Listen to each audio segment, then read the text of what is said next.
বাবা কি হাওয়া দিচ্ছে, তুমি ঘরে যাও। আর তোমাদের এখন বলি, ডাক্তার দেখিয়ে এসেছি, ডাক্তার কি বললো, তো তোমরা প্রে করো, আশীর্বাদ করো যেন সব ঠিক থাকে। এমন জিনিস শোনালো ডাক্তার যে আমি ভয় পেয়ে গেছি। Good morning everyone. আজকে আমার কাজে লেগে পড়েছি সকাল সকাল। সব রোববারের বাজার, মাংসের ঝোল ভাত, বড় বড় ভাত, কাজটা করে নিই। না গো, আজকে আমি মাংস রান্না করিনি, আজকে মাছ করেছি। মাছ আর হচ্ছে শাক এনেছিলাম। আজকে আমার রান্না বান্না হয়ে গেছে, ওই জন্য তোমাদের দাদা ঘর ফর মুছে দিচ্ছে। তো যাই হোক, এখন থেকে ব্লগটা শুরু করলাম। কেমন আছো সবাই? আশা করছি সবাই ভালো আছো, সুস্থ আছো। আর ঠান্ডাটা কিন্তু পড়ছে, মানে পড়েছে আর কি। আর আমি জানি না আমার কি হচ্ছে, আমার এই ঠান্ডা লাগছে আবার এই গরম লাগছে, এরকম মানে পরিস্থিতি। আর কালকে তো ডাক্তারখানায় গেছিলাম, ডাক্তার যা বললো আমি মানে ভয় পেয়ে গেছি, ভয় দেখিয়ে দিয়েছে ডাক্তার আমাকে। এখন দেখি কি হয়, তোমাদের সাথে বলবো, সবটা দেখাচ্ছি। তার আগে এই তো সবে ব্লগটা শুরু করলাম, তোমরা পুরো ভিডিওটা দেখো। আর কি রান্না করেছি সেটা তোমাদের বললাম, সেটাও তোমাদের দেখাবো। আর একটা সমস্যা আমার যেটা হয়ে গেছে, ভিডিও আপলোড করা। ভিডিও আপলোড করতে গেলে আমার এই অবস্থায় খুবই কষ্ট হয়, ছাদে গিয়ে দাঁড়িয়ে ভিডিও আপলোড করতে হয়। আর সেটা অল্প সময়ের জন্য না, মানে 2-3 ঘন্টা, কালকে তো 4 ঘন্টা ধরে ভিডিও আপলোড করেছি জানো। মানে এটা কি করে মানে সম্ভব আমার দ্বারা এখন আমি জানি না। এখানে নেট পাওয়া যায় না, মানে এমনি তোমার ভিডিও ফিডিও সব কিছু চলে, কিন্তু ভিডিও আপলোড করার সময় নেট থাকে না, মানে স্লো হয়ে যায়, জানি না কেন। তো যাই হোক, এখন দেখা যাক কি হয়। আর তোমাদের দাদা ঘর মুছছে, ঘর ফর মুছে নিক।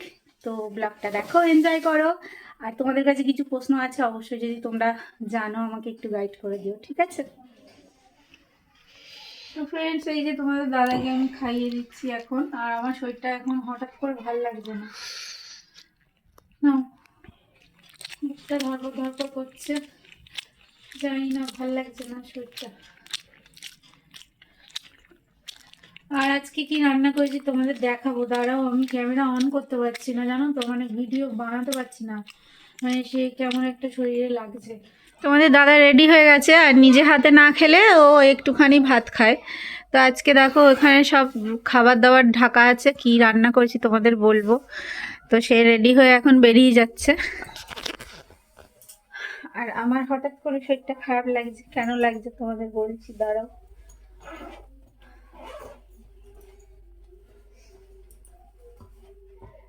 ও বেরিয়ে গেলে তারপরে আমার স্নান করা আছে, স্নানটা করব। স্নানটা হয়ে গেলে তারপরে শোবো কি, ভিডিও আপলোড করব কি করে, শুলে পরে কিন্তু শুতে হবে, কিছু করার নেই। তো চলো, সাবধানে যাবে। মুখে কি, মুখে ভেতরে দাড়ি বড় হয়েছে, ঠিক আছে, সাবধানে যাবে। ঘুমটা কেটে দেবো।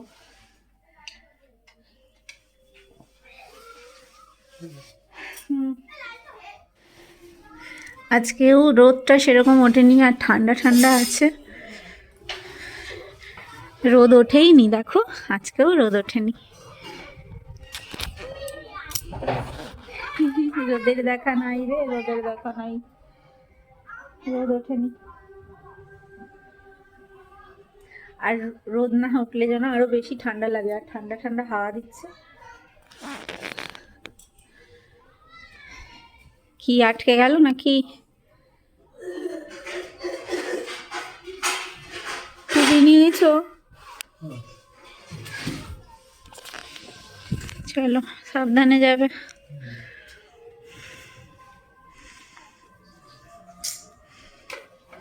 টিফিন নিলে না, কিছু খেয়ে নিও। আচ্ছা, তোমাদের দাদা টিফিন নেবে না, কোথায় যাবে ঠিক নেই। আর এখানে দেখো বাচ্চারা সব হাইড অ্যান্ড সিক খেলছে, লুকোচুরি, লুকোচুরি খেলছে সবাই। আর ওইদিকে আমার শ্বশুর মশাই ঘুরছে, ঠান্ডা হাওয়াতে কাশি হবে আরো। ছোটবেলার কথা মনে পড়ে যায় এদের দেখলে, ছোটবেলায় সেই যে খেলতাম আমরাও লুকোচুরি। বাবা কি হাওয়া দিচ্ছে, তুমি ঘরে যাও।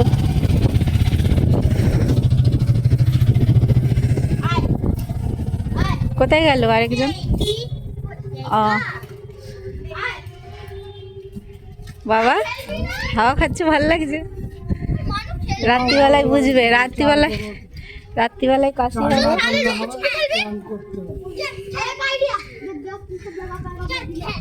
তো চলো ওরা খেলুক, তোমাদের দাদাও চলে গেছে আর আমি এখন স্নান করব।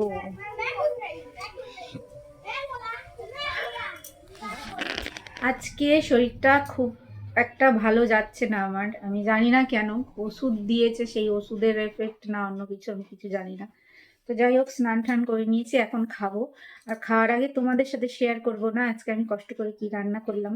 আর তোমাদের দাদাভাই আজকে টিফিন নেয়নি, সে খালি দুটো খেয়ে গেছে। তো চলো দেখাই যে আজকে আমি কি রান্না করেছি। তো এই যে দেখো, থালাটা এখানে রেখেই গেছি, কারণ আমি এখানে খাবো। থালাটা কিন্তু আলগা ছিল না, ঢাকাই ছিল। তো খাবো বলে আমি রেখেছি, তোমাদের দাদা এটাই খেয়ে গেছে। আর আমি আর নতুন করে থালা আর করতে চাইছি না, এটাতেই খেয়ে নেবো।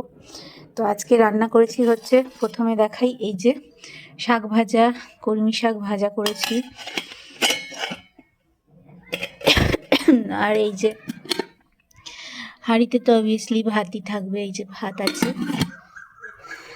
আর আর করেছি হচ্ছে এই যে মাছ করেছি, সর্ষে বাটা দিয়ে, ধনে পাতা, টমেটো দিয়ে মাছের ঝাল করেছি। একটু মানে রেখেছি, কারণ আজকে আমি ডাল ফাল কিছু করিনি। আর এটার মধ্যে আছে হচ্ছে কালকের শুক্তো শুক্তো করেছিলাম, তোমাদের দাদা খায়নি, সেটা অনেকটাই রয়ে গেছে, গরম করে রেখেছি। তো এই যে শুক্তো, তো এটা দিয়ে এখন খাবো আমি। তো চলো খেয়ে নিই, খেয়ে ওষুধটা খাই, খেয়ে তারপরে আবার ভিডিও আপলোড করার আছে, ছাদে গিয়ে ভিডিওটা আপলোড করতে হবে। তো চলো খেয়ে নিই। তো খাওয়া দাওয়া করে ফ্রেন্ডস ছাদে বসে আছি, কখন থেকে জানো? সেই 1:30 থেকে, 1:30 2:30 বাজে, এখনও পর্যন্ত ভিডিও আপলোড হয়নি আমার। আমি জানি না তোমাদের দাদা কবে আমাকে ওয়াইফাই লাগিয়ে দেবে। তো যতদিন না আমি ওয়াইফাই লাগাচ্ছি ততদিন আমাকে বোধহয় এইভাবেই ভিডিও আপলোড করতে হবে। তো যাই হোক, দেখো ওয়েদার দেখো, পুরো হাওয়া দিচ্ছে, কুয়াশা, পুরো মেঘলা হয়ে আছে, তার মধ্যে আমি এইভাবে বসে আছি, কিছু করার নেই, নাহলে তো ভিডিও আপলোড হবে না। আর জামা কাপড়ের তো কিছু বলারই নেই, জামা কাপড় তো শুকাইনি, পুরো সব জামা কাপড় ভেজাই ধরতে গেলে। তবুও হাওয়াতে যতটা শুকায়, কিন্তু ওই রোদে যেরকম শুকায় ওরকম তো শুকায় না। তো এই হচ্ছে ব্যাপার। আর এখানে এই যে জল নিয়ে বসেছি। আর তোমাদের এখন বলি, ডাক্তার দেখিয়েছি, ডাক্তার কি বলল, আমার প্রেশার প্রচণ্ড হাই হয়ে গেছে, মানে প্রেশার 50-এর ওপরে চলে গেছে, মানে 150-এর ওপর চলে গেছে। তো সেই জন্য ডক্টর একটু টেনশন করছিল, ওষুধ দিয়েছে, দেখা যাক কি হয়। আর যে বাচ্চার যে জলটা থাকে, সেই জলটা উনি একটু কম মনে করছে, যে একটু কম আছে, তো সেটার জন্য ইউএসজি দিয়েছে। আমার এটাই খুব টেনশন হচ্ছে, খুব চিন্তা হচ্ছে, যে জানি না। তো তোমরা প্রে করো, আশীর্বাদ করো যেন সব ঠিক থাকে। তো তোমাদের কি এই বিষয়ে কিছু যদি তোমাদের অভিজ্ঞতা থাকে তাহলে আমাকে অবশ্যই জানিও, যে এরকম জল কমে গেলে কি হয় বা কি করে, আমি জানি না ঠিক। তো এমন জিনিস শোনালো ডাক্তার যে আমি ভয় পেয়ে গেছি, বলতে পারো। তো এখন জানি না কি হবে, ইউএসজিটা করতে হবে, ইউএসজিটা করার জন্য ডক্টর যবে আসবে তবে ইউএসজি করতে হবে। আর তারপরে ডাক্তার রিপোর্ট দেখে ওষুধ দেবে বা কিছু করবে, আমি জানি না। এই হচ্ছে ব্যাপার।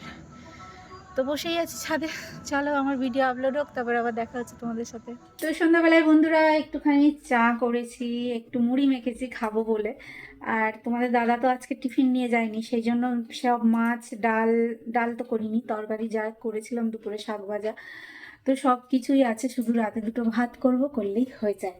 তো এখন ওই যে চামড়ি নিয়ে বসে পড়েছি, চলো খাই। তার আগে খেতে হবে আমাকে ওষুধ, কারণ ইদানিং যা খাচ্ছি মানে গ্যাস অম্বল হয়ে যায়। তো সেই জন্য ডাক্তার ওষুধ দিয়েছে। মাঝখানে আমাকে তো হসপিটালাইজও হতে হয়েছিল পুজোর সময়, দুর্গা পুজোর সময়, দুর্গাপুজোর সময় 2 দিন হসপিটালে ভর্তি থাকতে হয়েছিল, এত পরিমাণে গ্যাস অম্বল হয়ে গেছিলো যে কি বলবো। ডাক্তার আমাকে ওষুধ দিয়েছিল না, মানে আগে অন্য ডাক্তার দেখাতাম তখন, তো তারপরে ডক্টর চেঞ্জ করার পরে ওষুধ দিয়েছে, সেটা খাওয়াতে আমার গ্যাস অম্বল অতটা হয় না, মোটামুটি হয়। তো ওষুধটা আগে খেয়ে নিই, দিনে 2বার খেতে হয়, না হলে আবার প্রবলেম হয়ে যাবে।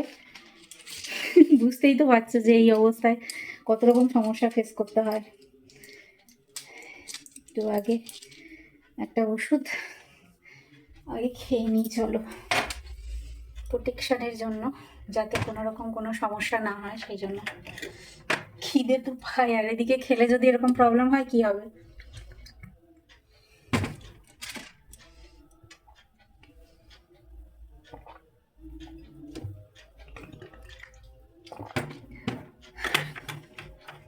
চলো এবার খাই। আর আজকে তো অনেকক্ষণ ধরে ছাদে ছিলাম, বসে থেকে পুরো আমার কোমর ব্যথা হয়ে গেছে, এমন অবস্থা। মানে বসতেও বেশিক্ষণ পাচ্ছি না, দাঁড়াতেও বেশিক্ষণ পাচ্ছি না। তার মধ্যে আজকে রোদ ওঠেনি, পুরো কুয়াশা আর হাওয়া ছিল।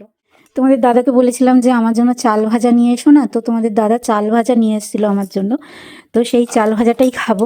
খিদে পেয়েছে বড্ড, আর আমার পুচুটাও বড্ড নড়াচড়া করছে, খিদে পেলেই আরও বেশি নড়াচড়া করে। তো এই যে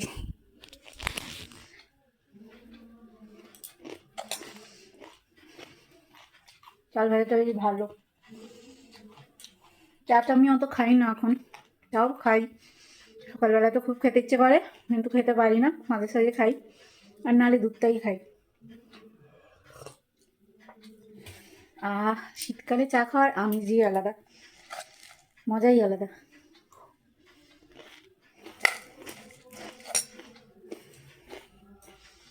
রাতের খাওয়া দাওয়া কমপ্লিট বন্ধুরা, আর তোমাদের দাদা অনেকক্ষণই চলে এসছে। আর আমরা রাতে খেয়েছি আজকে হচ্ছে ভাত, রুটি করিনি। রুটি করব ভেবেছিলাম, কিন্তু তারপরে আর রুটি করা হয়নি। তো ভাত ছিল, অনেকগুলোই ভাত ছিল, দুপুরের তরকারি ছিল, ওই জন্য ভাবলাম রুটি করলে সেই নষ্ট হবে, তার থেকে সেগুলোই গরম করে রাত্রিবেলায় খাওয়া হয়ে যাবে। তো খাওয়া দাওয়া হয়ে গেছে আমাদের, আর এখন হচ্ছে স্লিপিং টাইম, মানে রাত তো অনেক হয়ে গেছে, এখন 12:30 বাজে। তো তাড়াতাড়ি করে এখন শুয়ে পড়ি। আর রোজই আমাদের রাত হয় জানো তো, আমাদের সকাল সকাল শোয়া কখনোই হয় না, কারণ তোমাদের দাদা অনেকটা রাত করে আসে। আর শুধু রাত করে আসে তাই নয়, যদি তাড়াতাড়িও আসে তাও দেরি হয়। ওই ধরো ফোন ঘাঁটছি, এটা করছি ওটা করছি, এটা দেখছি, তো কাজও আছে নিজের, সেগুলো করতে করতে তো টাইম চলেই যায়। তো ঠান্ডাটা কিন্তু খুব পড়েছে, তাই না? আর গ্রামের দিকে যে সমস্ত মানুষ থাকো তাদের তো আরও বেশি ঠান্ডা লাগবে, কারণ গ্রামের দিকে একটু বেশি ঠান্ডাটা পড়ে। তো আর আমাদের এখানে ঠান্ডা খুবই আছে, কিন্তু তবুও ঠান্ডাটা তুলনামূলকভাবে কম, মানে গ্রামের দিকে যে ঠান্ডা পড়ে তার থেকে কম। তো সবাই ভালো থেকো, কেমন লাগলো দিদিকে জানিও, আবার দেখা হবে।